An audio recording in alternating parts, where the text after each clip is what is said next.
Good evening all of you. कैसे हैं आप सभी? वेलकम करती हूँ माधुरी।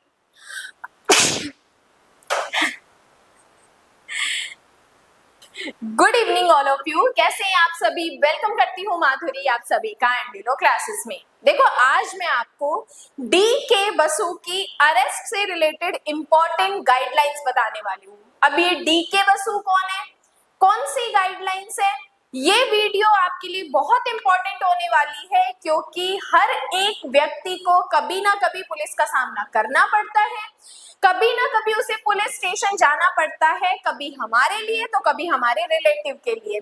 अब जब किसी व्यक्ति को अरेस्ट किया जाता है तो अरेस्ट व्यक्ति के क्या अधिकार होते हैं।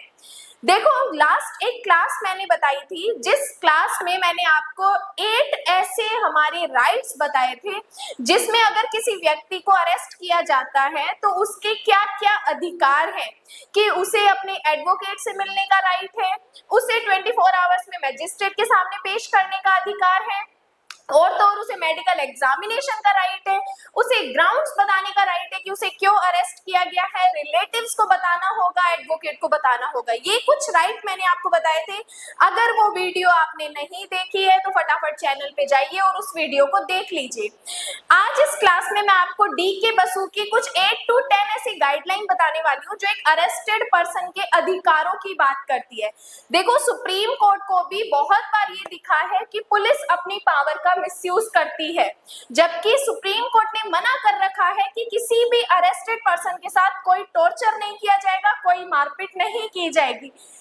इसीलिए एक कंसेप्ट निकल कर आया है कि चाहे आप पुलिस के सामने ये कबूल ही क्यों ना कर लो कि मैंने अपराध किया है, मैंने मर्डर किया है, लेकिन उस बेस पे पुलिस या कोर्ट आपको पनिश नहीं कर सकती। क्यों? क्योंकि पुलिस से किए गए कन्फेशन की कोई वैलिडिटी ही नहीं होती है। चाहे आप पुलिस को कितने भी बयान दे दो, मैजिस्ट्रेट उन बयानों के बेसिस पे ना तो आपको पनिश करेगा और ना ही उन बयानों को एडमिशेबल करता है। इसीलिए कहा गया सुप्रीम कोर्ट द्वारा एक डी.के. बसु में कि सुप्रीम कोर्ट ने कहा कि कुछ इंपॉर्टेंट गाइडलाइंस है अरेस्ट को लेके। आइए डिस्कस करते हैं। देखो, डी.के. बसु का वेरी इंपॉर्टेंट केस है, जुडिशरी फॉर्म के लिए भी इंपॉर्टेंट है, और आपकी प्रैक्टिकल नॉलेज अगर आप कोर्ट में प्रैक्टिस कर रहे हो एज एन एडवोकेट तो भी ये चीजें आपको पता होनी चाहिए।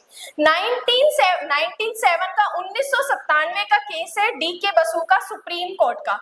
देखो, इसमें सबसे पहली गाइडलाइन ये दी गई थी कि अरेस्ट करने वाले पुलिस ऑफिसर्स अपने नाम और डेजिग्नेशन के साथ क्लियर आइडेंटिफिकेशन बैच पहनेंगे। ऐसा नहीं है कि पुलिस एक नॉर्मल ड्रेस में आके और आपको अरेस्ट करने आए हैं तो भाई आप उस चीज का ऑब्जेक्शन करोगे ही करोगे कि आपके पास क्या राइट है, आप पुलिस ऑफिसर हो, दिखाओ अपना बैच, ड्रेस में क्यों नहीं आए हो।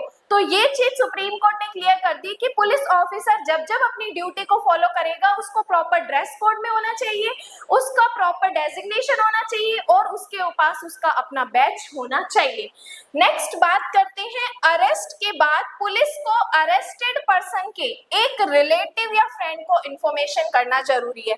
मतलब जब जब पुलिस आपको अरेस्ट करती है तो पुलिस की ये ड्यूटी है कि वो आपके रिलेटिव को या आपके फ्रेंड को इन्फॉर्म करे कि आपके इस फ्रेंड को या आपके इस बेटे को या आपके घर के मेंबर को अरेस्ट कर लिया गया है।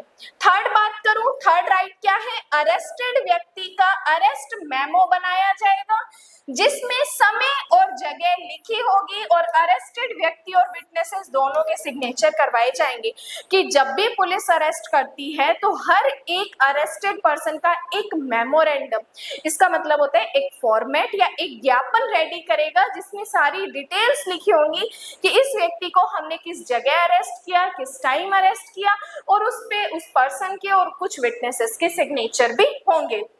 उसके बाद नेक्स्ट का, अरेस्टेड व्यक्ति को अपने हेल्थ एग्जामिनेशन का अधिकार है और 48 आवर्स में एक डॉक्टर से मेडिकल एग्जामिनेशन करवानी होगी कि जब जब एक पर्सन को अरेस्ट किया जाता है तो अरेस्ट के बाद उसकी एक मेडिकल एग्जामिनेशन होगी। अब मेडिकल एग्जामिनेशन क्यों होती है, ये देखने के लिए कि कहीं उस व्यक्ति को पुलिस कस्टडी में कोई टॉर्चर तो नहीं किया गया है, कहीं उस व्यक्ति को कोई इंजरी तो नहीं दी गई है, इसलिए उस अरेस्टेड पर्सन की क्या करवाई जाती है, मेडिकल एग्जामिनेशन करवाई जाती है।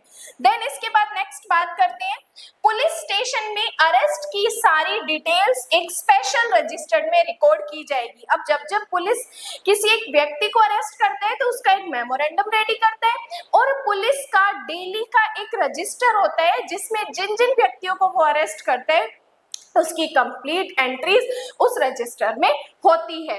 देन इसके बाद बात करते हैं कि जब भी अरेस्ट किया जाता है तो अरेस्ट के बाद इंफॉर्मेशन को अंडरलाइन करो डिस्ट्रिक्ट कंट्रोल रूम और पुलिस हेडक्वार्टर्स तक तुरंत पहुंचाई जाती है कि ऐसा नहीं होता कि मान लो पुलिस ने अरेस्ट किया और अरेस्ट करने के बाद अगर ऑफेंस बेलेबल है तो पुलिस वहीं पर बेल दे देती है, तो बेल देने के बाद भी पुलिस को वो सारी रिकॉर्ड्स वो सारी चीजें हेडक्वार्टर्स के पास पेश करनी पड़ती है कि इन व्यक्तियों को मैंने अरेस्ट किया है या इन व्यक्तियों ने जो बेलेबल ऑफेंस किया मैंने उसमें बेल भी दे दी है, तब भी वो सारी चीजें हेडक्वार्टर्स को तुरंत पेश करनी होती है।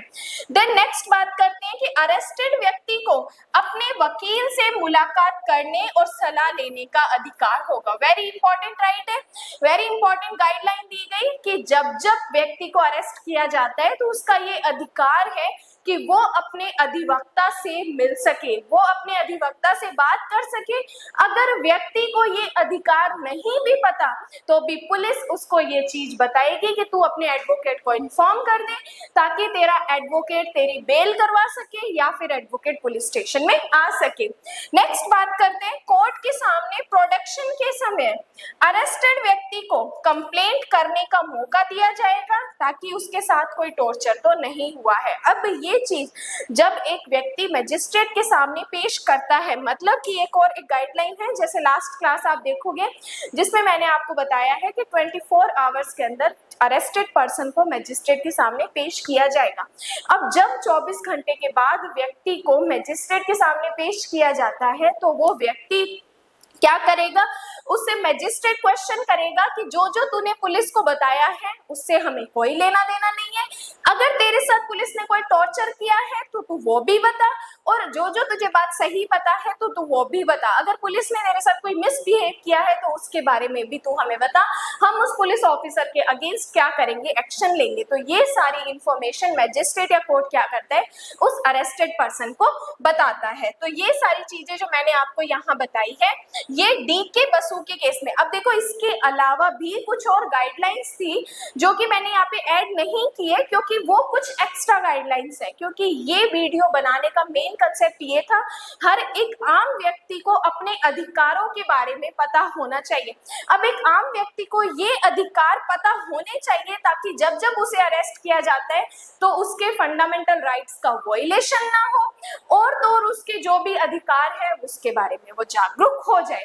तो ये वीडियो आपको कैसी लगी है उसके लिए मुझे कमेंट करके बताना। इसके अलावा नेक्स्ट वीडियो आप किस टॉपिक पे चाहते हैं उसके लिए भी मुझे कांटेक्ट कर सकते हैं। बाकी यूट्यूब पे अपनी 7 PM हिंदू लॉ की क्लासेस लाइव चल रही है और तो 59 रुपीज की मेंबरशिप में हमारा BSA सब्जेक्ट भारतीय साक्ष्य अधिनियम भी लाइव चल रहा है जो कि ओनली मेंबर्स के लिए। तो 59 रुपीज की मेंबरशिप ज्वाइन नहीं की है तो फटाफट ज्वाइन कर लीजिए। बाकी आज के लिए धन्यवाद।